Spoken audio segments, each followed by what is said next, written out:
Espero que todos estén en clase y pongan atención.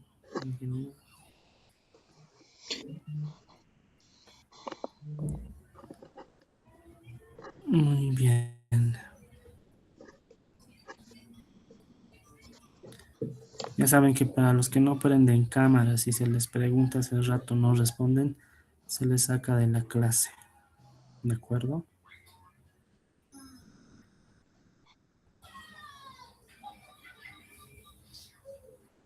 No sé qué. Oh. Bien. Vamos a iniciar con esta parte de lesión renal aguda.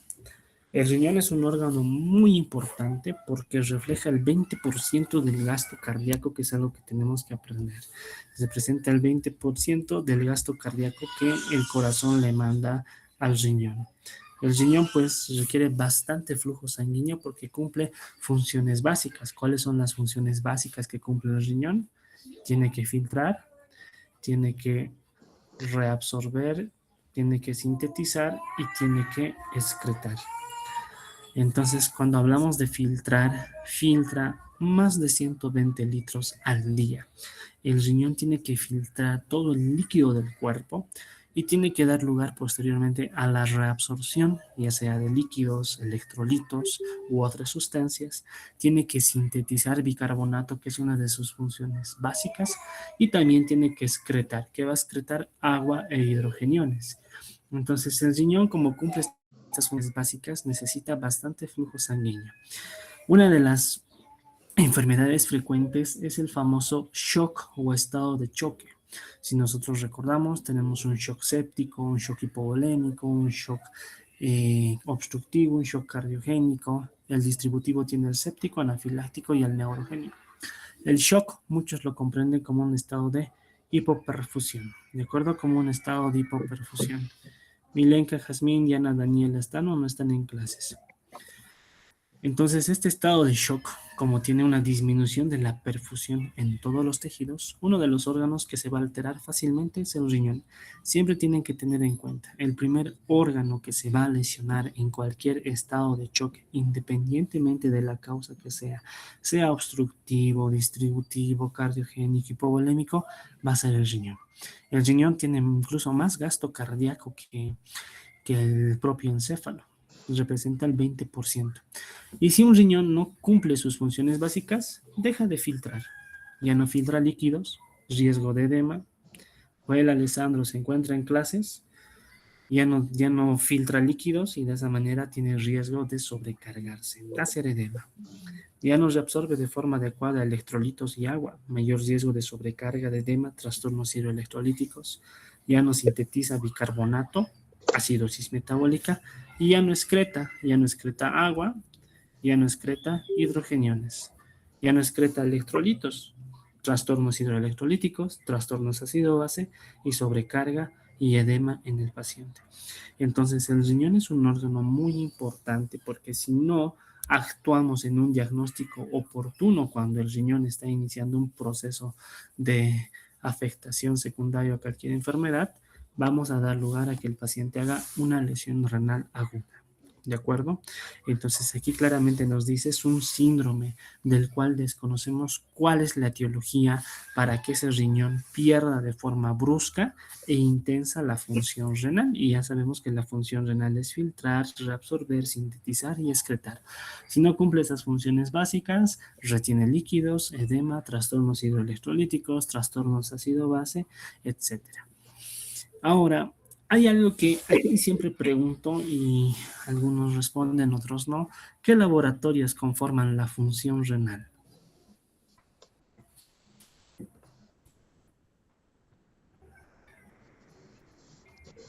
Luego, doctor.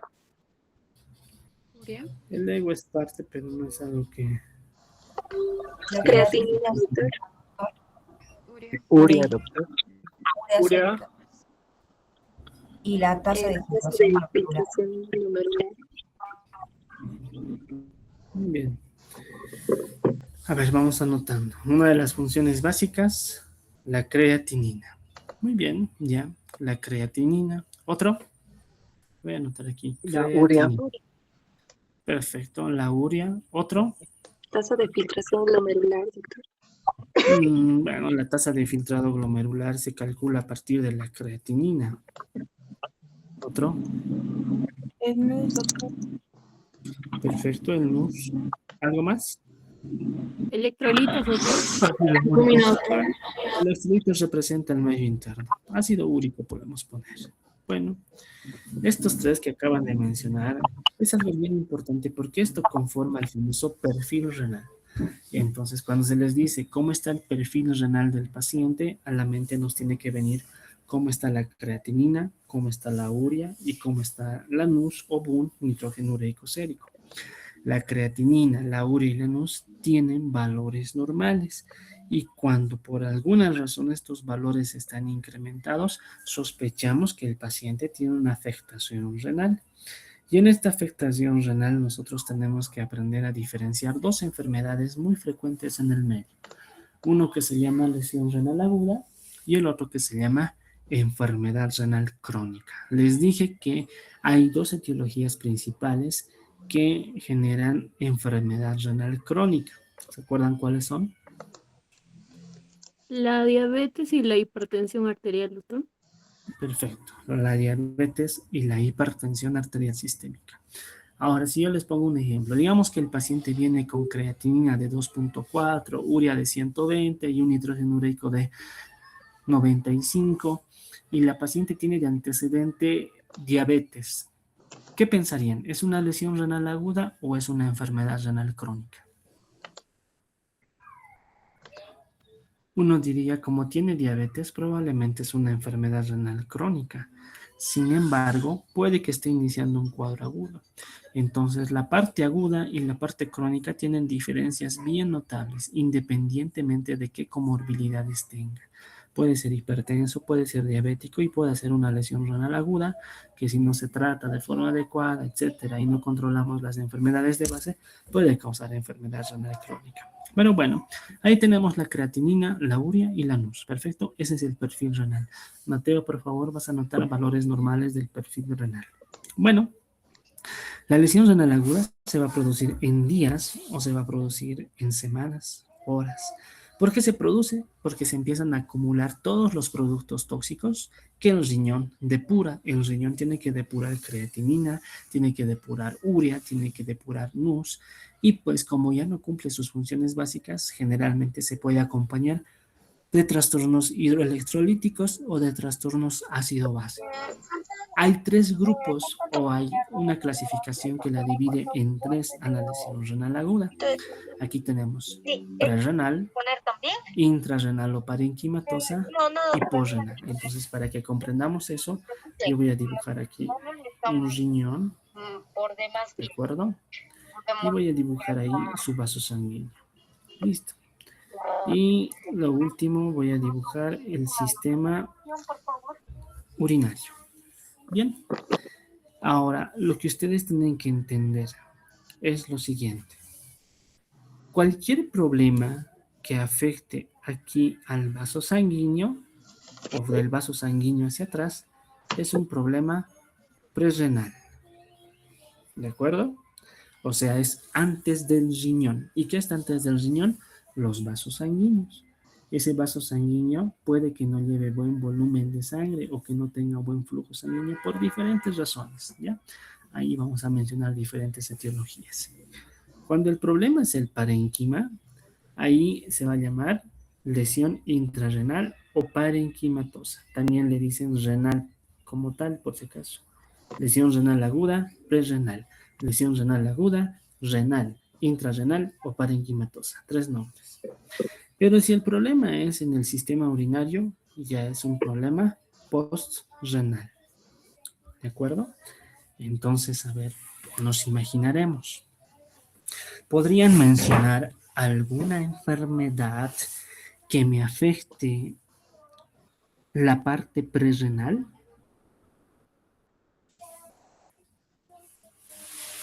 Podría ser la hipertensión. Se escucha con eco.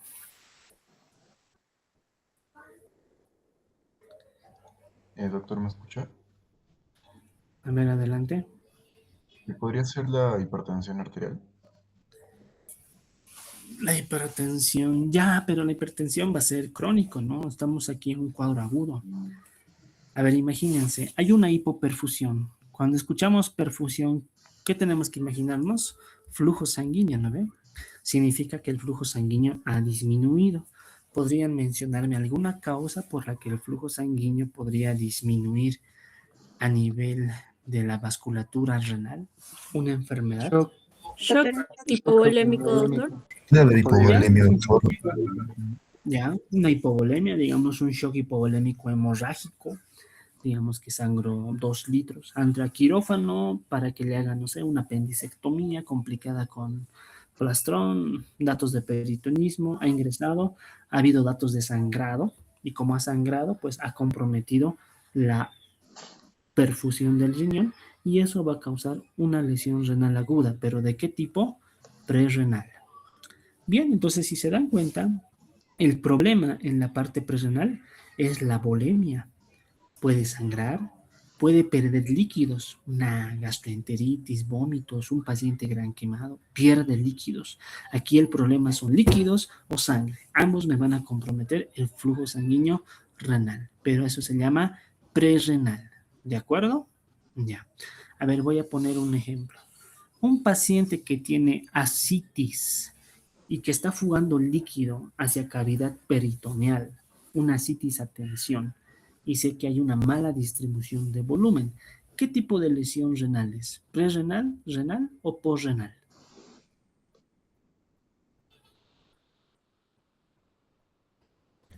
¿Podría ser postrenal, doctor? ¿Por qué si estamos hablando de volumen, una mala distribución de agua? Sería prerrenal, doctor.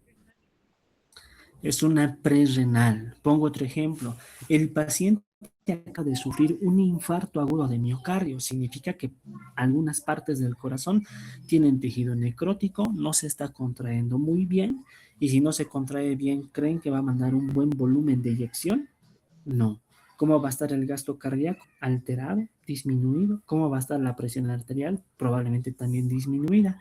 Ese infarto me causará un problema prerrenal, renal o posrenal. Prerrenal, doctor.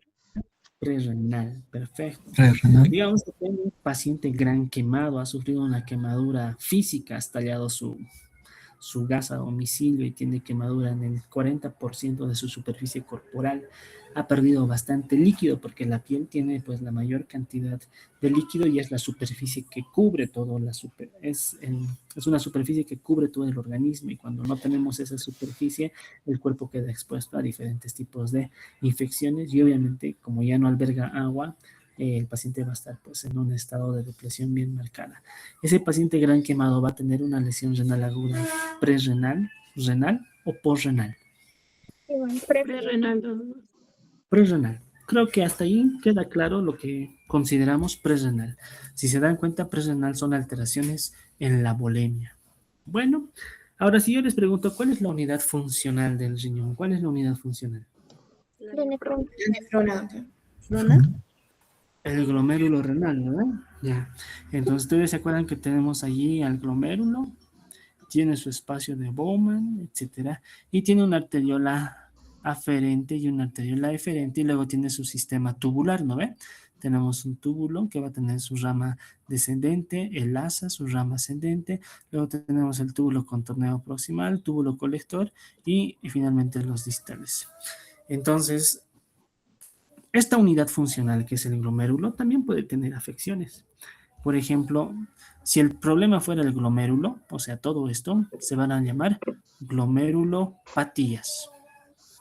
Si el problema fuera el túbulo, ¿cómo creen que se va a llamar?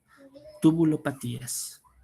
Ahora yo les pregunto, ¿el glomérulo y los túbulos dónde están? ¿En la parte prerrenal, renal o posrenal? Renal. Renal, doctor. Claro, está en el parénquima renal.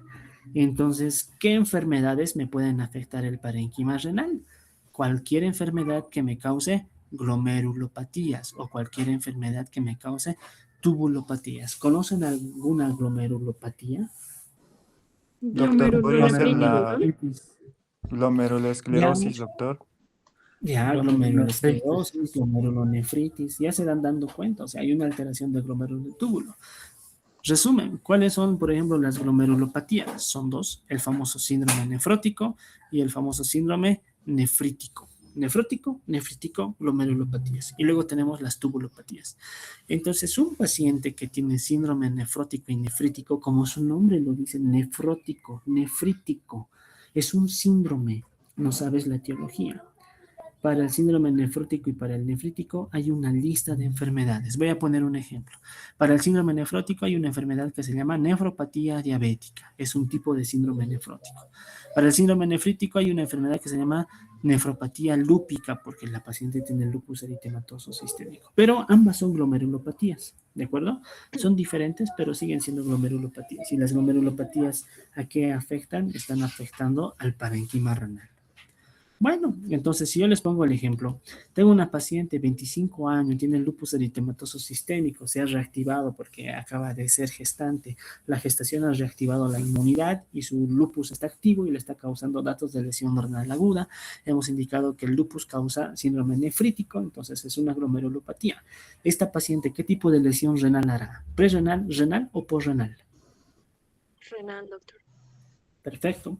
Tengo un paciente con diabetes desde hace 15 años, pero él hace controles y seguimiento de forma irregular. El paciente ya tiene edema, tiene hipoalbuminemia, tiene hiperglucemia. ¿Qué tipo de lesión renal aguda hará? ¿Prerrenal, renal o posrenal? Si estoy pensando en nefropatía diabética.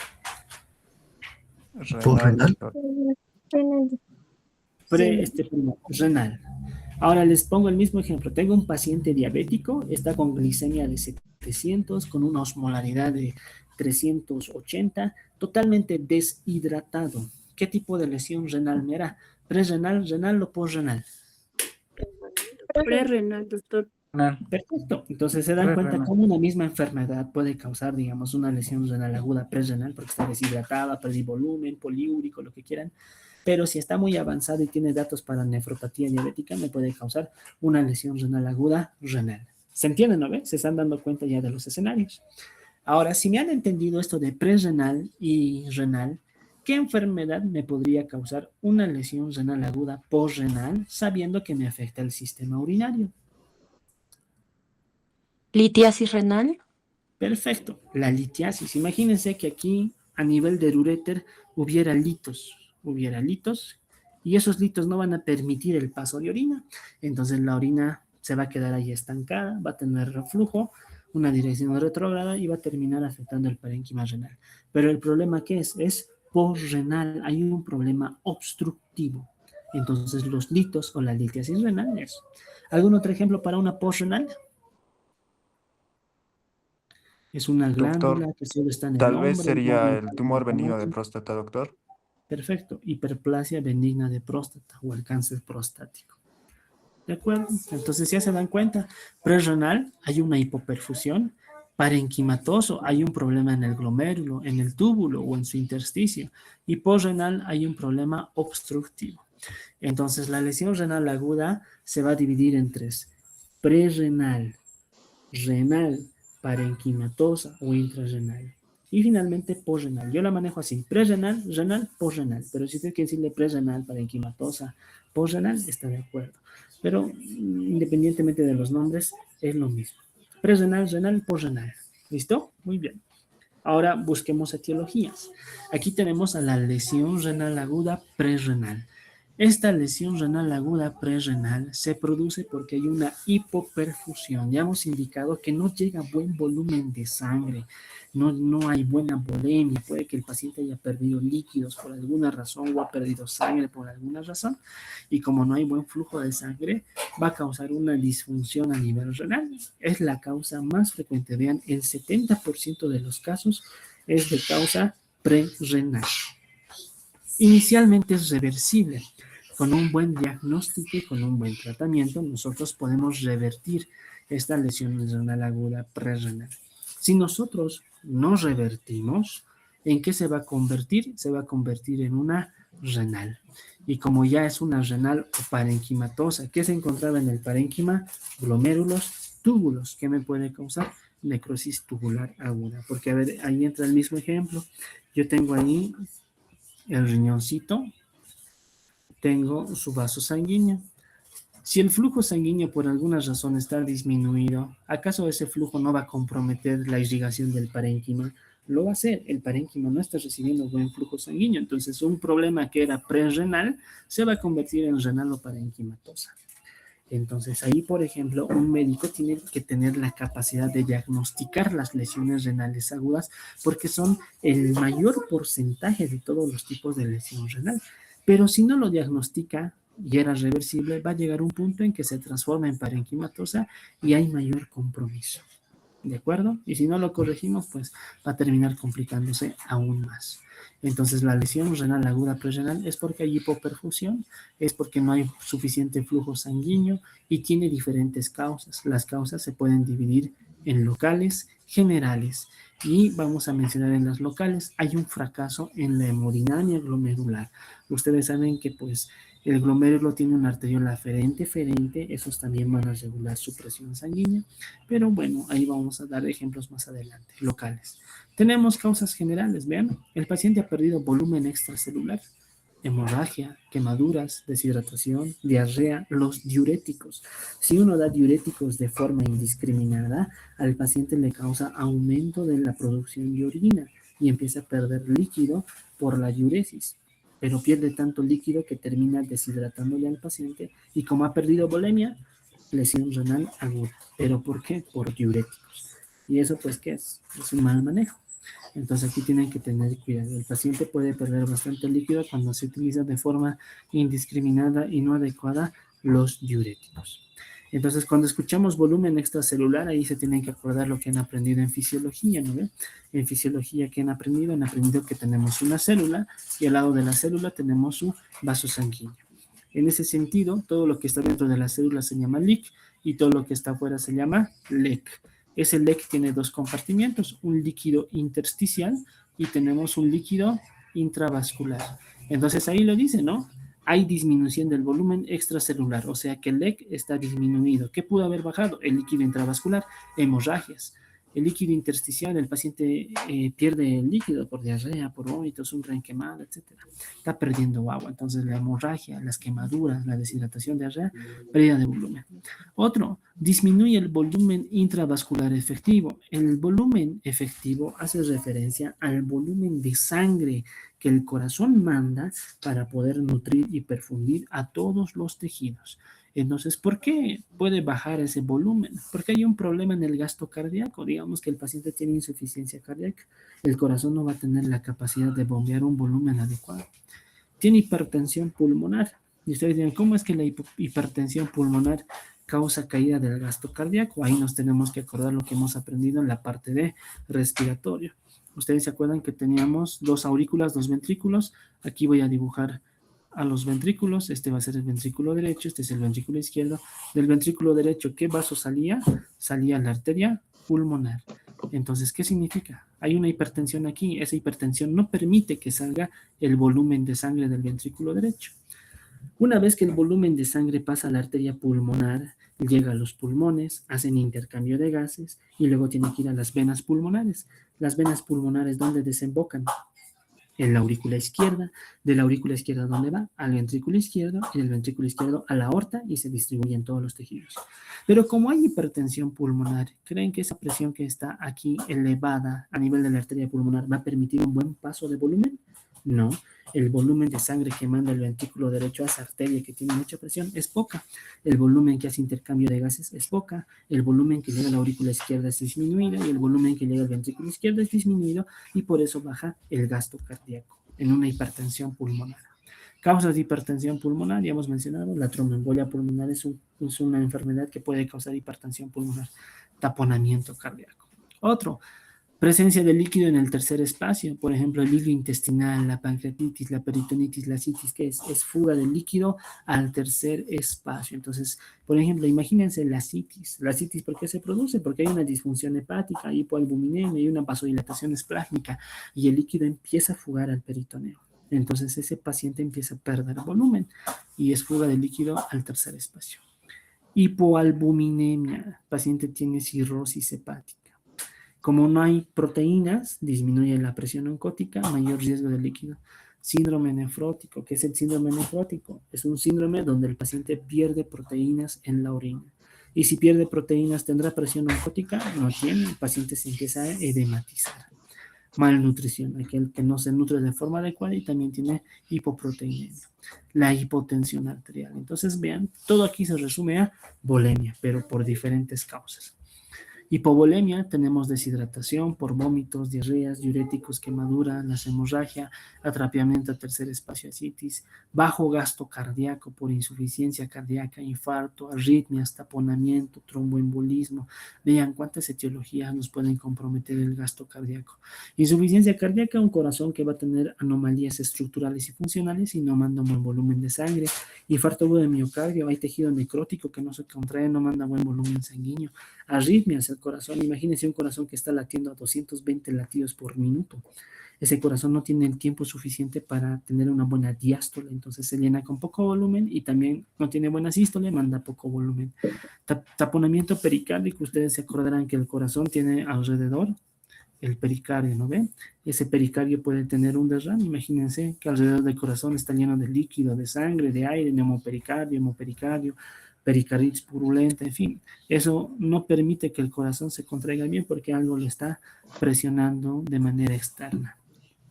El tromboembolismo o el TEP. El paciente tiene shock séptico. En el shock séptico, ¿cuál creen que es el problema? Porque el shock séptico causa una lesión renal aguda prerrenal.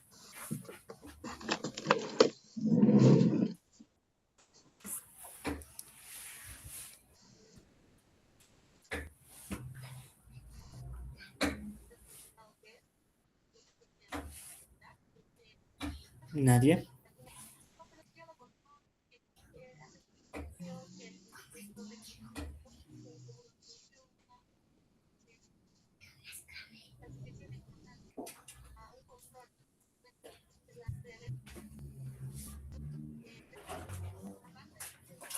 Doctor, ¿no sería una prerrenal?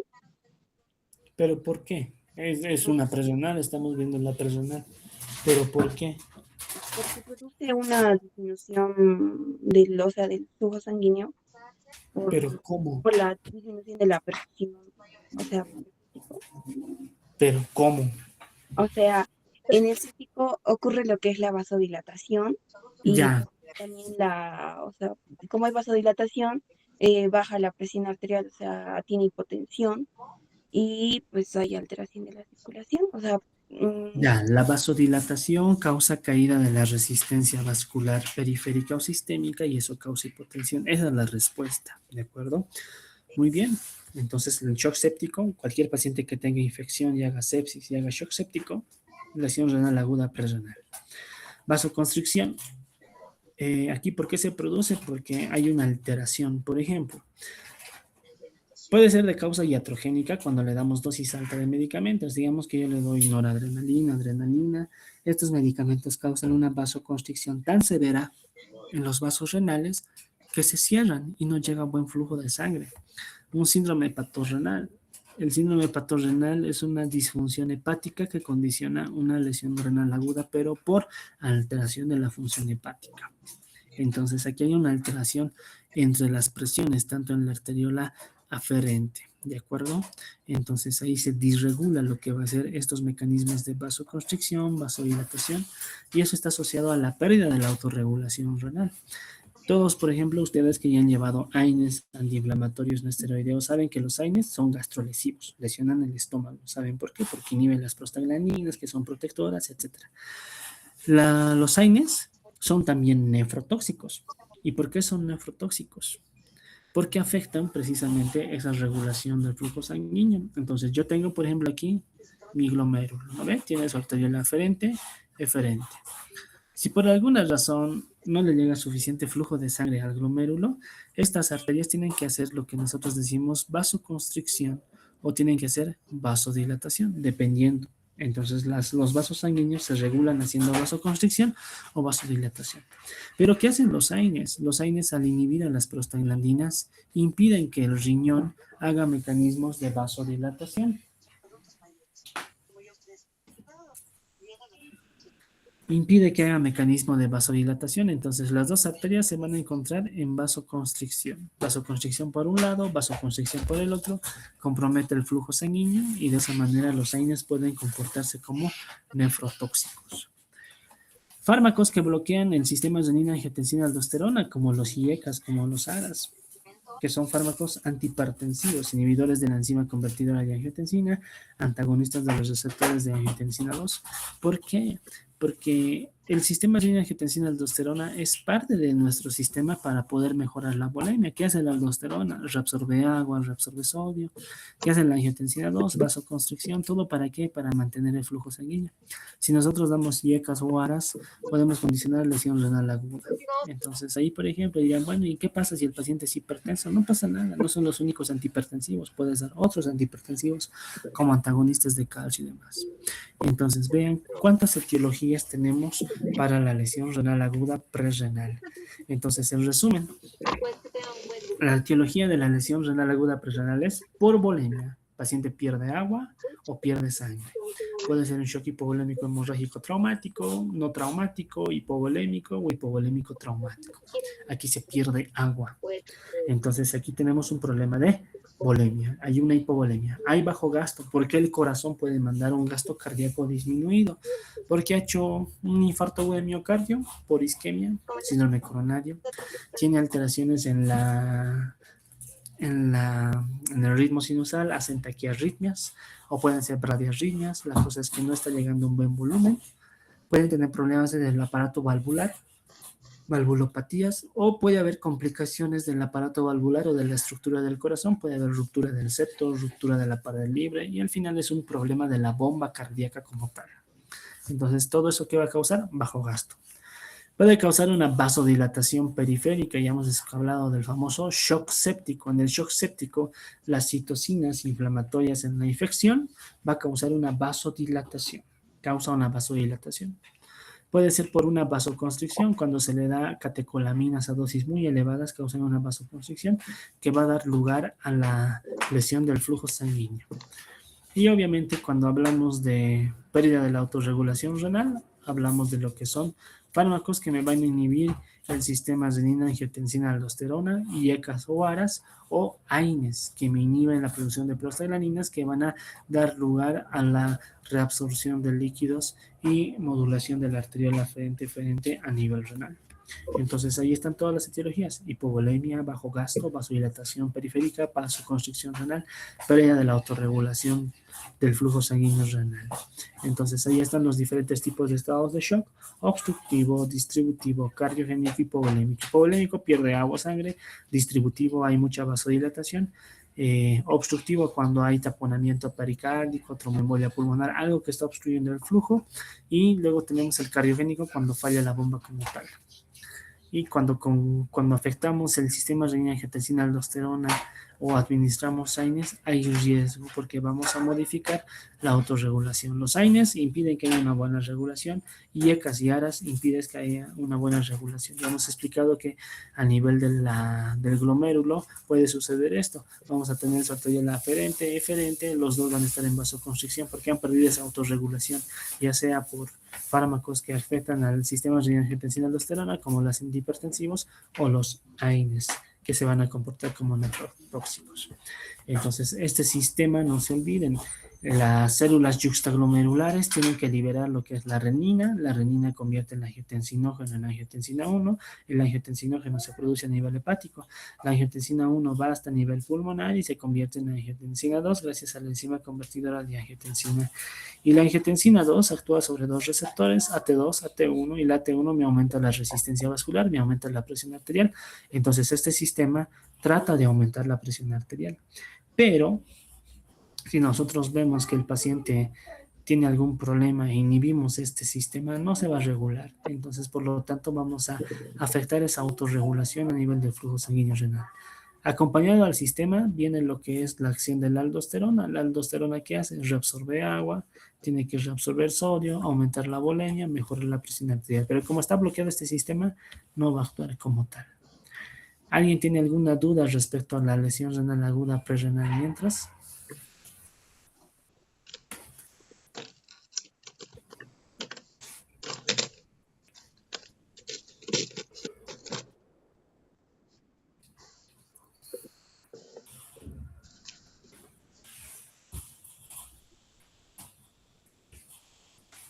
Nadie, todo claro.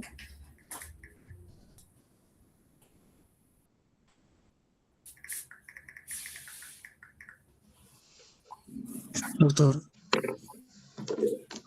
Adelante. doctor, buenas.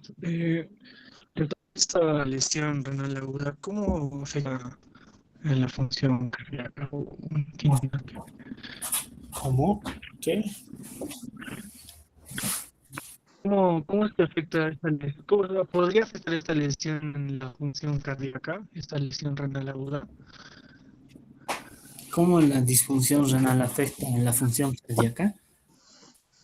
No, esta lesión renal aguda que estaba explicando puede afectar a la función cardíaca. No, no, no, no, no. Los problemas cardíacos causan lesión renal aguda, eso hemos explicado. Infartos, taquiarritmias, cualquier situación que condicione bajo gasto cardíaco causa lesión renal aguda. Ahora, cuando la Oh, lesión es tan marcada y la creatinina, la urea se empieza a incrementar, la urea sí puede causar disfunción cardíaca. La urea es la que termina complicando a los pacientes. La urea llega al encéfalo, causa encefalopatía urémica, llega al corazón, pericarditis urémica, llega al pulmón, neumonitis urémica, afecta al sistema de coagulación, afecta al sistema tegún. La urea es la responsable de que un paciente con un problema renal tenga alto riesgo de complicaciones y mortalidad. Entonces, el corazón cuando falla sí puede causar un problema renal, pero que el riñón cause algún problema cardíaco no, a excepción de que la urea sea la que esté condicionando la falla de la bomba cardíaca, como hemos dicho, una pericarditis urémica, por ejemplo. ¿De acuerdo? Esa es la manera. Entonces, cuando estamos frente a una lesión renal aguda prerrenal, primero tenemos que pensar, el paciente va a tener oliguria, empieza a disminuir la producción de orina. El paciente hipotensa y esa hipotensión causa la disminución del flujo sanguíneo renal y por lo tanto esta hipotensión, ¿por qué se puede generar? Por situaciones de hipovolemia, ya hemos visto pérdida de sangre, wow, problemas de bajo gasto, problemas de vasodilatación, el paciente va a tener deshidratación, entonces en la prerrenal hay un problema en el volumen, ya sea de agua, ya sea de sangre, por diferentes causas, pero el paciente tiene un estado de hipovolemia que compromete la perfusión renal. Entonces, en los pacientes tenemos que evaluar cómo está la presión arterial. Lo mínimo que se maneja es 90-60 milímetros de mercurio. Y las causas más frecuentes para la lesión renal aguda prerrenal es el estado de choque como tal. Entonces, ahí tenemos que identificar bien qué shock es. ¿Será un shock hipovolémico que necesita agua, transfusiones, un shock cardiogénico para manejar el trastorno cardíaco, un shock distributivo, séptico, necesita antibióticos para controlar la infección, o es un shock obstructivo, tengo que trombolizar si es tromboembolia pulmonar, tengo que evacuar si es un taponamiento cardíaco, o sea, tiene tantas etiologías, pero todas nos comprometen la volemia y el flujo sanguíneo a nivel renal, independientemente de la causa que sea. ¿De acuerdo? ¿Alguien tiene alguna duda hasta aquí?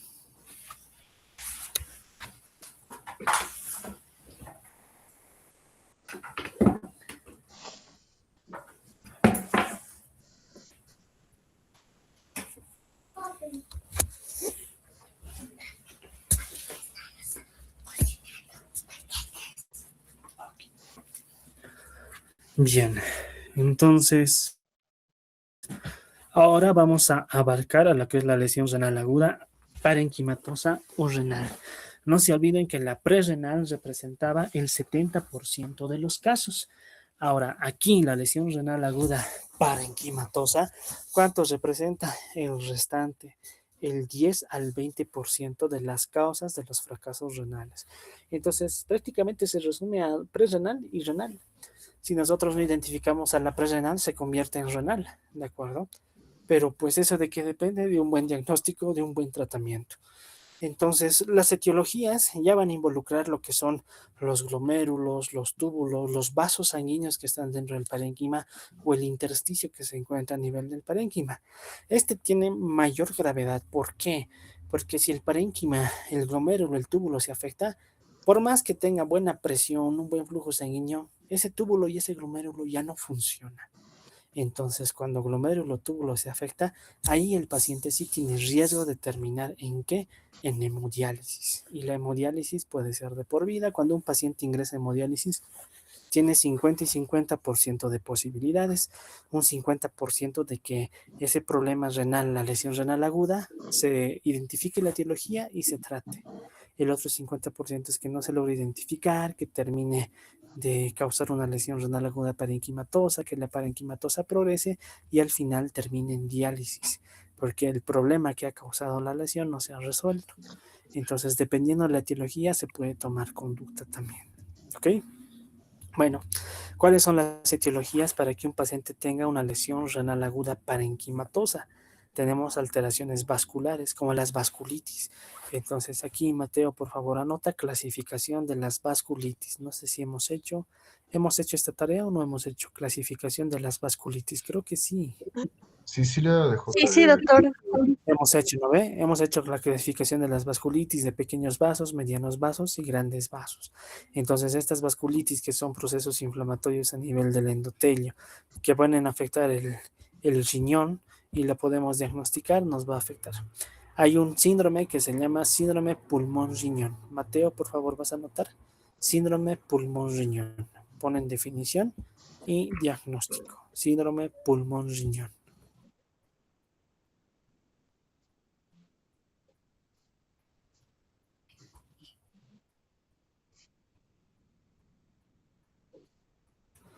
¿A qué se refiere este síndrome pulmón-riñón?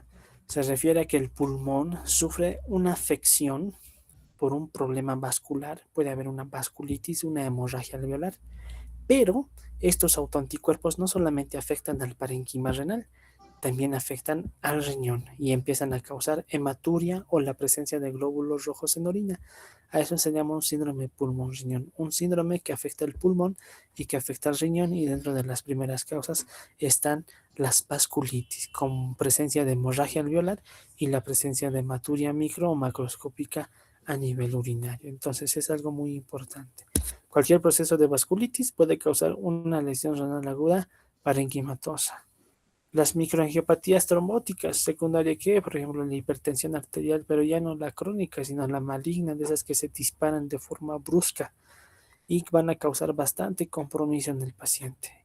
Imagínense, si hemos dicho que la hipotensión es mala para el riñón, la hipertensión también lo es. Un riñón que tiene, no sé, o que recibe una presión arterial de 100, de 180, 100, 200, 110 tampoco es normal y termina comprometiendo su función. La púrpura trombocitopénica, por ejemplo, el depósito de trombos a nivel de la vasculatura renal, la formación de microtrombos, la coagulación intravascular diseminada, igual formación de trombos, la preeclampsia en aquellas pacientes gestantes que tienen disminución de la albúmina, etcétera, también se puede observar. Y aneurismas a nivel del riñón o de la aorta. Entonces, vean, son alteraciones netamente vasculares. Este SHU, por si acaso, es el síndrome hemolítico urémico. Hay una hemólisis, ¿de acuerdo? Hemólisis.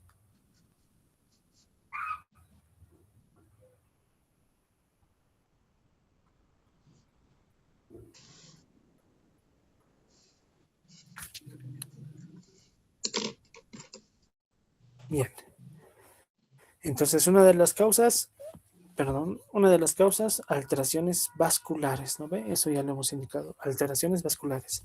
La otra, alteraciones glomerulares. El glomérulo empieza a fallar, las glomerulonefritis agudas, primarias, secundarias. Alteraciones en el túbulo. Ahí tenemos necrosis tubular, ya sea isquémica, tóxica. Por ejemplo, la necrosis tubular, hemos indicado que para la lesión renal aguda presrenal el problema es la volemia, ya sea agua o sangre, y que si no se corrige va a terminar en una lesión renal aguda parenquimatosa. La presrenal se vuelve en renal o parenquimatosa. Ahora, dentro de las complicaciones de una lesión renal aguda parenquimatosa está esta, la necrosis tubular aguda isquémica. ¿Y por qué es isquémica? Porque el problema de la lesión renal aguda presrenal, ¿cuál era? La volemia. Entonces no hay buena presión de sangre. Si no hay buena presión de sangre, ¿qué va a condicionar? La isquemia en los diferentes segmentos de todo el riñón. ¿De acuerdo? Ahora puede haber necrosis tubular tóxica, es decir, que se depositan sustancias que van a actuar como si fueran tóxicas a nivel del parenquima renal, como los pigmentos. Ahí tenemos a la mioglobina. Cuando la mioglobina se deposita a nivel renal puede causar una rhabdomiólisis, que es una de las complicaciones por destrucción de tejido muscular. Entonces, cuando escuchen a algún paciente, no sé, que ha sufrido caídas de 3 pisos, 4 pisos, que lo han atropellado, que le ha caído encima, etcétera, que lo han aplastado, siempre tienen que pensar, esos músculos han sufrido un gran daño y han debido liberar lo que es la mioglobina, y tenemos a la presencia de rhabdomiólisis. ¿De acuerdo? Entonces, en ese tipo de pacientes hay que pensar eso.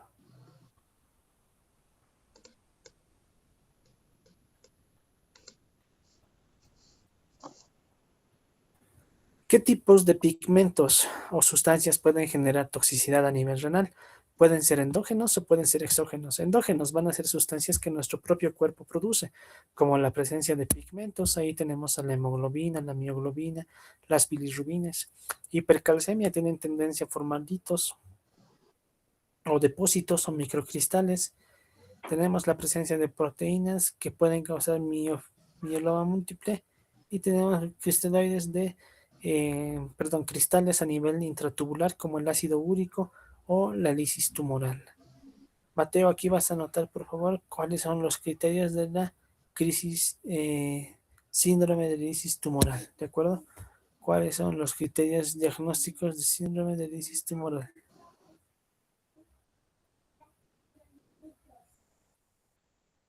¿De acuerdo? ¿Alguien se está perdiendo hasta aquí? Mateo, ¿anotaste síndrome de lisis tumoral? Sí, doctor. Ya, no se olviden criterios para síndrome de criterios diagnósticos para síndrome de lisis tumoral.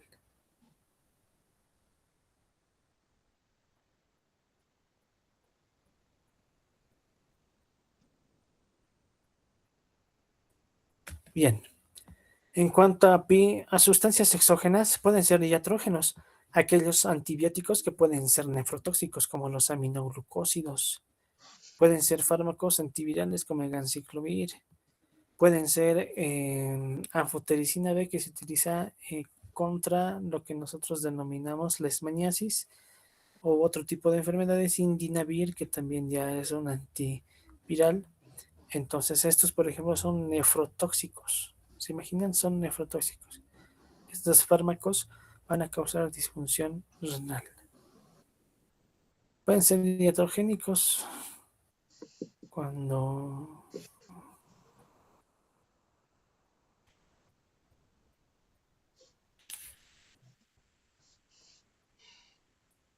entonces todos los antibióticos pueden ser nefrotóxicos, por si acaso.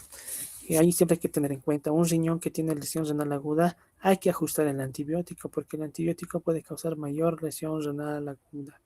¿De acuerdo? Entonces, o puede exacerbar, o puede causar, o puede entorpecer la evolución. Y todos los antibióticos se utilizan, así sea un problema viral, etcétera, como solución con una evaluación y protección. Aquí, ¿no? Ustedes tienen que aprender a ajustar los antibióticos. Por ejemplo, sabemos que todos los medicamentos se tienen que filtrar a nivel renal, pero si el riñón no está cumpliendo sus funciones básicas como filtrar y excretar, obviamente el medicamento va a tener mayor riesgo de lesión renal si es que tiene nefrotoxicidad. Aquí van a hacer una lista de todos los medicamentos que pueden causar nefrotoxicidad. Entre los más importantes, antibióticos. ¿De acuerdo? Eso, por favor, vamos a anotar, Mateo. Una lista de aquellos fármacos que sean nefrotóxicos. Doctor, ¿de cuántos fármacos va a ser la lista? Principalmente antibióticos, o los que ustedes vean convenientes. ¿Ya? Contrastes. Aquí, por ejemplo, recién nomás hace un año y más salió un artículo donde decía que los contrastes no es un factor para no hacer el estudio. Ustedes saben que el contraste se utiliza para poder delimitar la lesión, dependiendo qué estudio sea, pero cuando escuchan contraste, a su mente les tiene que venir o están buscando absceso, o están buscando algún tumor o alguna alteración de algún vaso sanguíneo. Entonces, cuando el estudio se hace con contraste, a la mente les tiene que venir, estamos bajo la búsqueda de un absceso, etcétera. y pues el contraste tenía bastante riesgo de depositarse a nivel renal y de causar lesión, ¿no? Pero dependiendo cuánto se utilice, cuánto tiempo. Ahora hay otras sustancias como los disolventes orgánicos que son industriales, como el glicol, que también pueden comprometer la función renal. Entonces, vean, para la necrosis tubular tóxica tenemos sustancias endógenas, exógenas. Un paciente, por ejemplo, que hace una ictericia bien marcada con bilirrubinas de 12, de 15, se puede depositar a nivel del riñón, perdón, y va a causar una lesión. La hipercalcemia puede formar microcristales y demás. Los exógenos ya son por sustancias que el personal puede administrar.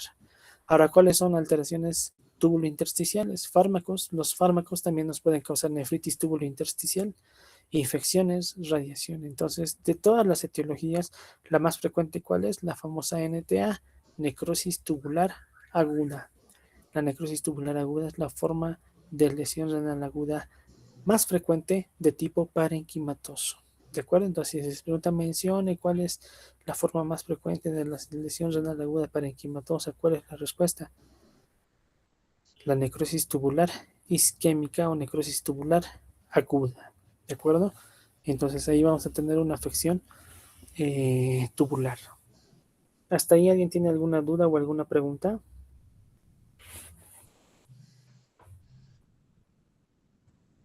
Adelante.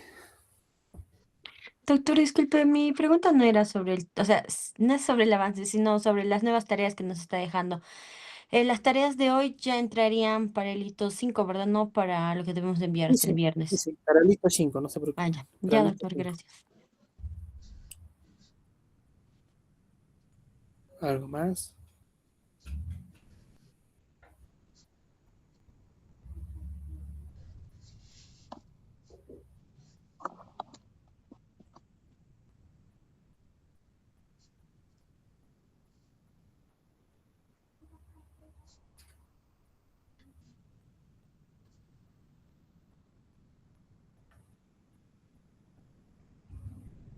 No, doctor, no tengo dudas. Ya, muy bien. Esto sí es una pregunta típica y se les va a preguntar cuántas fases tiene la necrosis tubular aguda. Son 4. La fase de instauración, la fase de oliguanuria, la fase de poliuria ineficaz y la fase de restauración. Instauración, oliguanuria, poliuria ineficaz y restauración. ¿De acuerdo? Entonces aquí tienen que tener de memoria esto. Igual es una perla clínica, tienen que saber. ¿Ya? Entonces son las 4 fases de la necrosis tubular aguda. El cuadro se instaura, el paciente hace oliguanuria. ¿Cómo definirían oliguanuria ustedes?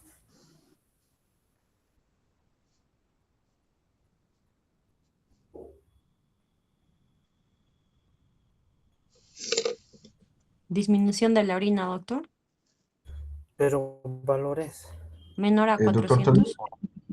¿menor a cuánto? 400. Entre Es que había Doctor, ¿no 400. dos. es menor a Anuria creo 100? que era menor a 100 y oligoanuria menor a 400. Bueno, algo así me recuerdo, doctor. Entre 400 a 500. Doc- Doctor, ¿no sería menor a 400 mililitros diarios? ¿Hasta cuánto? ¿Y cuánto es anuria, por ejemplo? Anuria es la ausencia o la disminución de orina menor a 20. Menor a 100. Bien. Ya, anuria es menor a 100, entonces de 100 hasta 400 es oliguanuria. ¿Y oliguria? ¿O cómo es? Doctor, la oliguria no es de 400 a 500. Ya, anota Mateo, anuria, oliguanuria, oliguria, poliuria. Valores.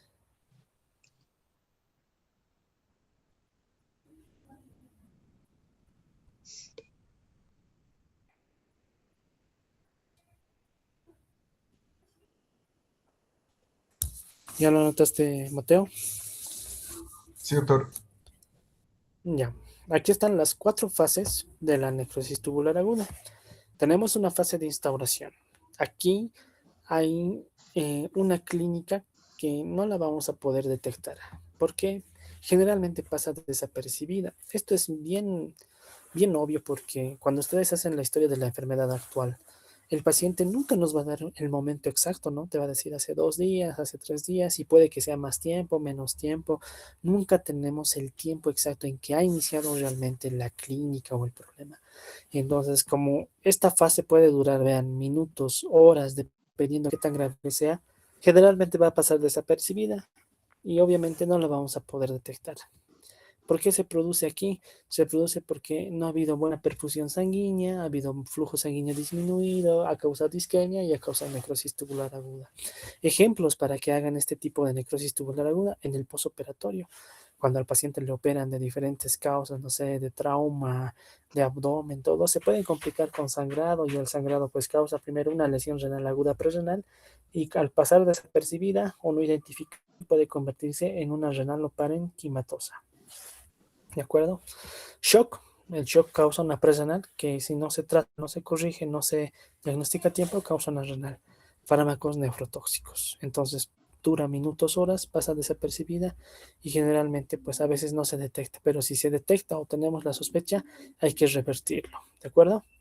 La fase 2, que es la oligonuria, ya son diuresis menores o aproximados a 400 ml en 24 horas, pero el paciente ya tiene signos de uremia.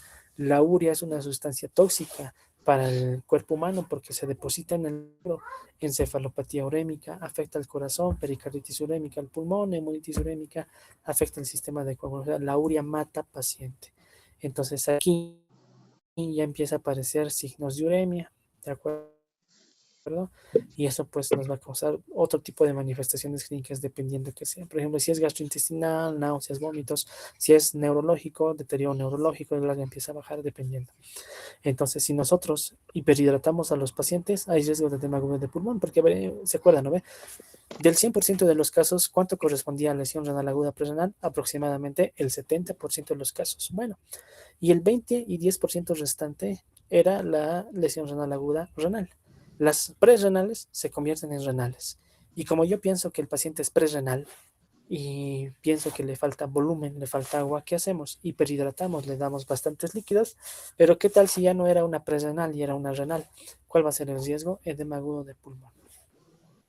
Los pacientes ya tienen hiperpotasemia porque sus túbulos, etcétera, no están cumpliendo con lo que va a ser el equilibrio hidrosalino, no manejan bien lo que va a ser el agua y electrolitos, entonces la hiperpotasemia causa arritmias. Tiene acidosis metabólica y el ácido úrico empieza a incrementar en sangre, ¿no? Tenemos hiperuremia, entonces aquí hipercalcemia.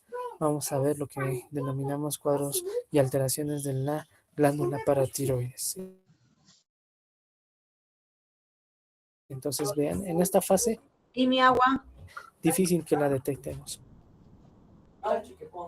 Pero No sospechar. cierrame la puerta. Y se puede revertir. La oligonuria, otras alteraciones.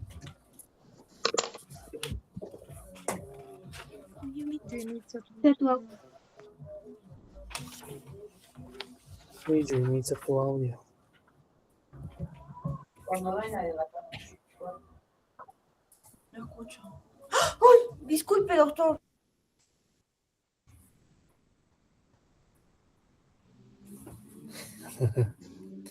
Bueno. Entonces, cuando el paciente ya está en la fase de oligonuria, si se dan cuenta, ya hay más compromiso de la función renal y más compromiso clínico. Entonces, para que un paciente haga necrosis tubular aguda, tiene que haber una lesión renal, prerrenal, que no ha sido manejado adecuadamente por temas de bulimia, sangre, etcétera. No lo han diagnosticado a su tiempo, ha seguido progresando y ha causado una necrosis tubular aguda. ¿De acuerdo? Entonces, ¿cuánto tiempo dura esta fase? Aproximadamente 3 a 10 días. Se acuerdan que en la primera fase duraba minutos u horas. Esta va a durar entre 3 días a 10 días aproximadamente. ¿Por qué se caracteriza? Porque ya tenemos una fase oligoanúrica, ¿no ven? Las diuresis disminuyen a 400 ml en 24 horas. ¿De acuerdo? Entonces, si el paciente ya no está orinando lo que normalmente debería hacer, obviamente yo tengo que evitar Fármacos que me causen mayor lesión, ¿no ve? Fármacos nefrotóxicos como los antibióticos no le voy a dar. Si el riñón ya está dañado, no le puedo dar antibióticos que me causen mayor nefrotoxicidad. Voy a disminuir la dosis, voy a limitar, ¿de acuerdo? Entonces ya tengo que darle dosis que el riñón pueda tolerar, ¿ok? Porque si no modifico, por ejemplo, estos fármacos nefrotóxicos, voy a terminar de lesionar el riñón, ¿no? Voy a acelerar el proceso. Esta fase es la más importante. Poliuria ineficaz. ¿Alguien se acuerda cómo se definía poliuria?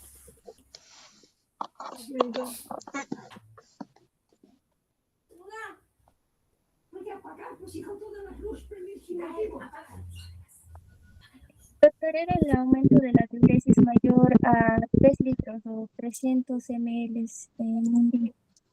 300, 3000. 3.000, ay, perdón.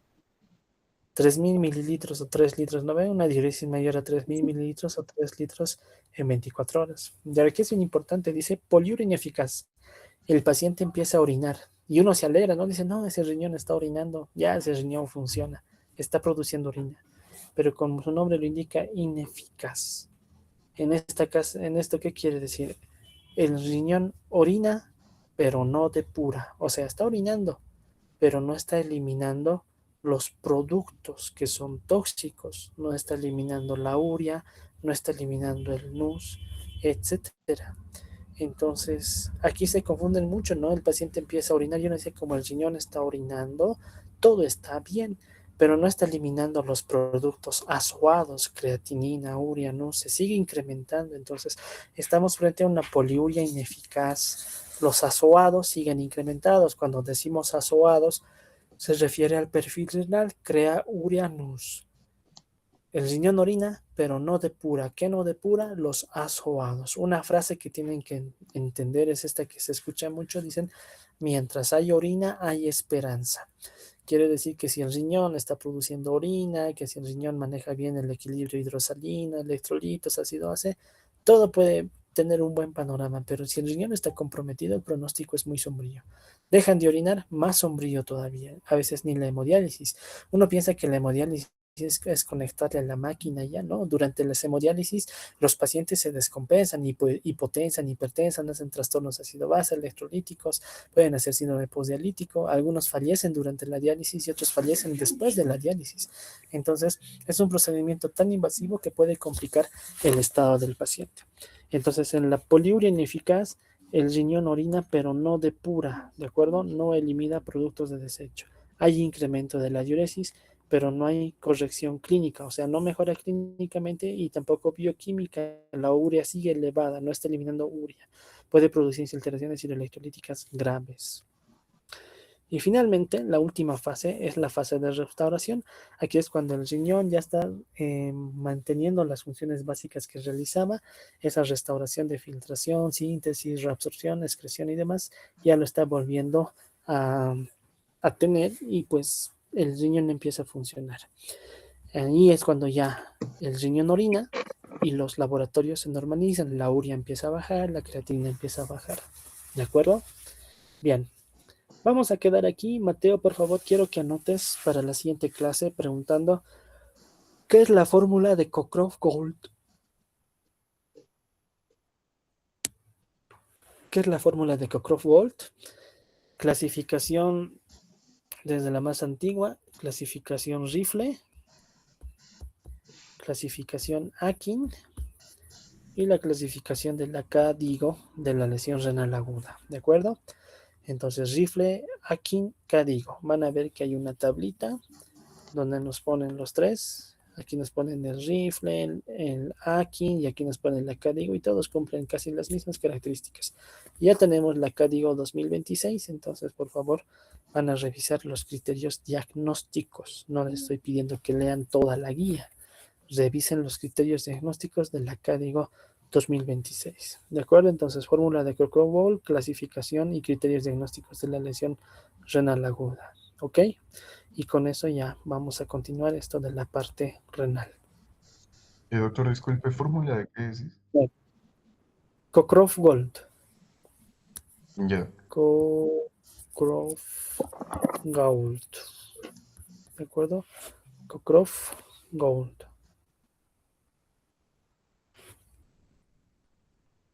Listo. Estamos quedando aquí, muchachos. ¿De acuerdo?